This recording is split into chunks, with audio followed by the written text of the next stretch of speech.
லட்சுமி பானு, நாட்டையே உழுக்கும் வகையில் கள்ளக்குறிச்சியில் கள்ளச்சாராயத்தை அருந்திய 34 பேர் இதுவரை உயிரிழந்திருப்பதாக தகவல் வெளியாகி இருக்கிறது. கடந்த 12 மணி நேரங்களில் மட்டுமே 20 உயிர்கள் இழந்துள்ளன. நேற்று இரவு வரை 9, 10, 12 என அந்த உயிரிழப்புகள் இருந்த சூழ்நிலையில் இன்று காலைக்குள் 34 பேர் இதுவரை உயிரிழந்திருக்கிறார்கள். 100க்கும் மேற்பட்டோர் மருத்துவமனைகளில் 4 இடங்களில் மருத்துவமனைகளில் தீவிர சிகிச்சை பிரிவில் சிகிச்சை பெற்று வருகின்றனர்.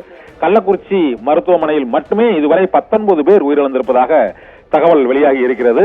ஏன்னா சம்பவம் நிகழ்ந்த அந்த கள்ளக்குறிச்சி கருணாபுரம் ஊரை சேர்ந்த மக்கள் தான் பெருமளவில் இந்த விசச்சாராயம் என்று அழைக்கப்படக்கூடிய இந்த கள்ளச்சாராயத்தை அருந்தி இருக்கிறார்கள். 70 வயது முதியவரிலிருந்து 20 வயது இளைஞர் வரை இந்த கள்ளச்சாராயம், இதுல பெண்களும் கள்ளச்சாராயத்தை அருந்தி இருக்கிறார்கள். அதில் உள்ள மெத்தனால் என்ற விஷத்தின் அளவு அதிகமாக இருந்ததால் திடீரென மயக்கம், கண் பார்வை குறைபாடு மற்றும் வாந்தி மயக்கம் ஏற்பட்டதால் மருத்துவமனையில் நேற்று காலையில் இருந்தே தொடர்ச்சியாக அனுமதிக்கப்பட்டு வந்தனர். நேற்று மாலை வரை ஒரு 50க்கும் மேற்பட்டோர் 65 பேர் அனுமதிக்கப்பட்டதில் 9 பேர் வரை உயிரிழந்தனர். ஆனால் நேற்று இரவு ஒரு 10, 12 மணிக்குள் இந்த உயிரிழப்பானது அடுத்தடுத்து அதிகரித்து இப்போது இதுவரை தமிழகத்தில் கள்ளச்சாராயத்தில் இத்தனை பேர் உயிரிழந்ததாக வரலாறே இல்லாத வகையில் 34 பேர் இதுவரை உயிரிழந்திருக்கிறார்கள். மேலும் உயிரிழப்பு அதிகரிக்கக்கூடும் என அஞ்சப்படுகிறது. இதில் சம்பவம் அந்த கள்ளச்சாராயம் விற்பனை செய்த கள்ளக்குறிச்சி கருணாபுரம் பகுதியை சுற்றியுள்ள பகுதியில் கள்ளச்சாராயம் அறிந்து பாதிக்கப்பட்ட ஒரு 19 பேர் கள்ளக்குறிச்சி அரசு மருத்துவமனையிலேயே உயிரிழந்திருக்கிறார்கள். சிலர் மேல் சிகிச்சைக்காக பாண்டிச்சேரி ஜிப்மர் மருத்துவமனைக்கு கொண்டு செல்லப்பட்டனர். அருகில் உள்ள ஜிப்மர் மருத்துவமனைக்கு. அங்கு 3 பேர் இதுவரை உயிரிழந்திருக்கிறார்கள். அருகில் உள்ள சேலம் அரசு தலைமை மருத்துவமனையில் 8 பேர் உயிரிழந்திருக்கிறார்கள். விழுப்புரம் முண்டியம்பாக்கம் மருத்துவமனையில் 4 பேர் இதுவரை உயிரிழந்திருக்கிறார்கள். தொடர்ந்து தீவிர சிகிச்சை பிரிவில் அவர்களுக்கு சிகிச்சை அளிக்கப்பட்டு வருகிறது. 34 பேர் வரை இதுவரை உயிரிழந்துள்ள சூழ்நிலையில் கள்ளக்குறிச்சியில் கள்ளச்சாராயம்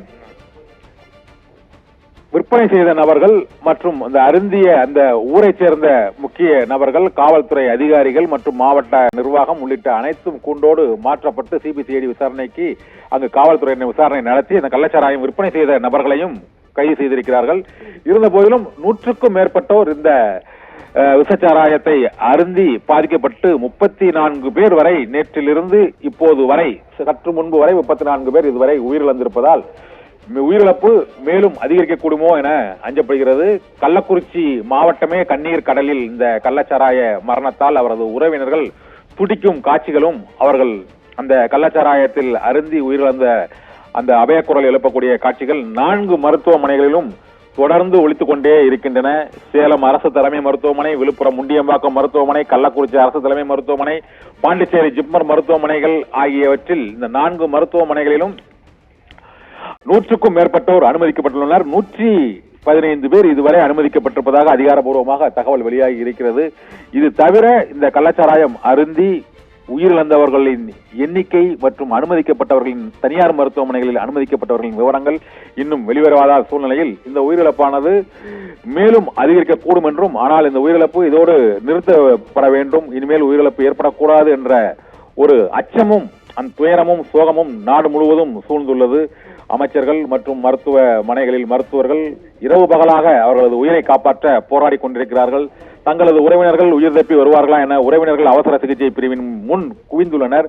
இந்த 4 மருத்துவமனைகளிலும் தொடர்ந்து இந்த உயிரிழப்புகளின் எண்ணிக்கை நேற்று இரவிலிருந்து இன்று காலை வரை ஒவ்வொரு மணி நேரத்திற்கும் 10, 15 என்ற அந்த எண்ணிக்கையானது அதிகரித்துக் கொண்டே இருப்பதால் இப்போது இதுவரை 34 பேர் உயிரிழந்திருப்பதாக கடைசி கட்ட தகவல்கள் வெளியாகி இருக்கின்றன. இதற்கு மேலும் உயிரிழப்புகள் இருக்கக்கூடாது என்று மருத்துவர்களும் அங்கு அரசு துறை அதிகாரிகளும் போராடி வருகின்றனர். கள்ளச்சாராய உயிரிழப்புக்கு காரணமான அந்த விஷச்சாராயத்தை விற்றவர்கள், அதற்கு உடந்தையாக இருந்தவர்கள் மற்றும் அதை அறியாமல் அருந்திய அந்த பொதுமக்கள் உள்ளிட்ட அனைவருக்கும் அந்த விழிப்புணர்வு நடவடிக்கைகளை மேற்கொள்ள வேண்டும், கடுமையான நடவடிக்கைகளை எடுக்க வேண்டும் என்று முதலமைச்சரும் உத்தரவிட்டிருக்கிறார். அரசு துறை அதிகாரிகளும் இதுபோன்று உத்தரவுகளை பிறப்பித்திருக்கிறார்கள். கடந்த சில மாதங்களுக்கு முன்பு இதே போன்ற விசச்சாராய பலியானது ஏற்பட்ட சூழ்நிலையில் மீண்டும் இந்த கள்ளச்சாராய பலி இந்த பகுதியில் ஏற்பட்டிருப்பது தமிழகம் முழுவதும் நெஞ்சை உலுக்கும் வகையில் ஒரு சோக நிகழ்வாக 34 பேர் உயிரிழந்த அந்த நிகழ்வு மாறாத வடுவாக அந்த பகுதி மக்களிடையே பதிந்துள்ளது. இத்துடன் இந்த கள்ளச்சாராய விற்பனைக்கு முடிவுரை எழுத வேண்டும் என்பதே இந்த தமிழகம் முழுவதும் உள்ள அனைத்து மாவட்ட மக்களின் எதிர்பார்ப்பாகவும் இருக்கிறது. தஸ்மிகா பானு.